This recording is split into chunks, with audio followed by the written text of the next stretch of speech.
Welcome to Los Santos, the city of celluloid, sin, and cellulite removal.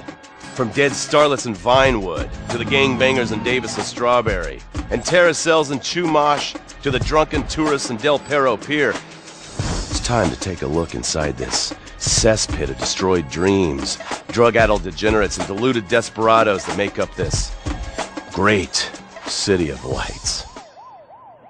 Hi, I'm decorated FIB agent Stephen Haynes. The FIB, the police department, and the sheriff's office are fighting a war out here every day in a city where dreams too often become wet with tears.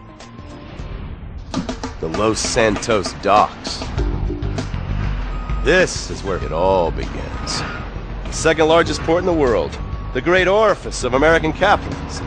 Stuff coming in, garbage going out, and hidden in over 2 million containers a day, God only knows where. The cartels pay off some low-level schlub, and suddenly you've got military-grade weapons, badly cut crystal meth, and grade A yayo from Mexico flooding our streets. And once it hits the hood, it's anarchy. With a side of murder, hold the fries.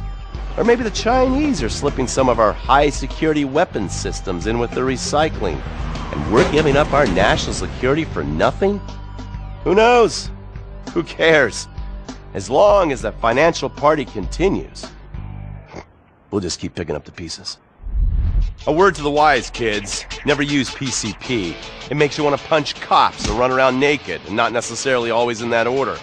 Most of the time, this illicit cargo makes it straight to the gangs. But sometimes an ordinary Joe lets go and loses his shit after a pipe or two of pleasure dust.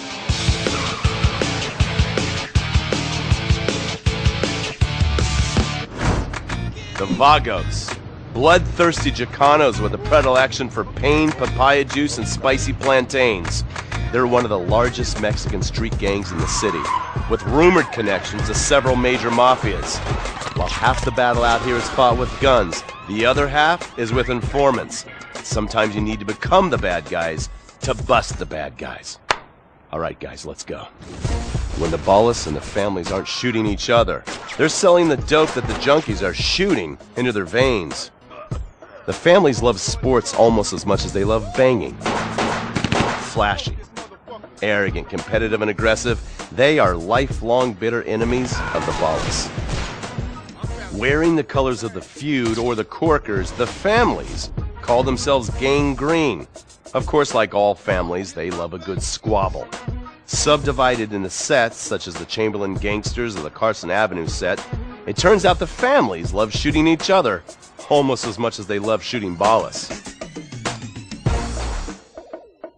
Now, the LSPD have had many run-ins with various family sets over the years. With the ballas, the FIB take a more community outreach approach. Hey guys, stay out of trouble now. Suck my Steve Haynes.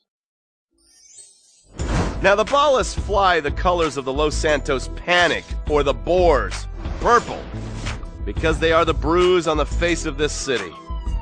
While some thugs obviously prefer 4 wheels, other desperados prefer 2.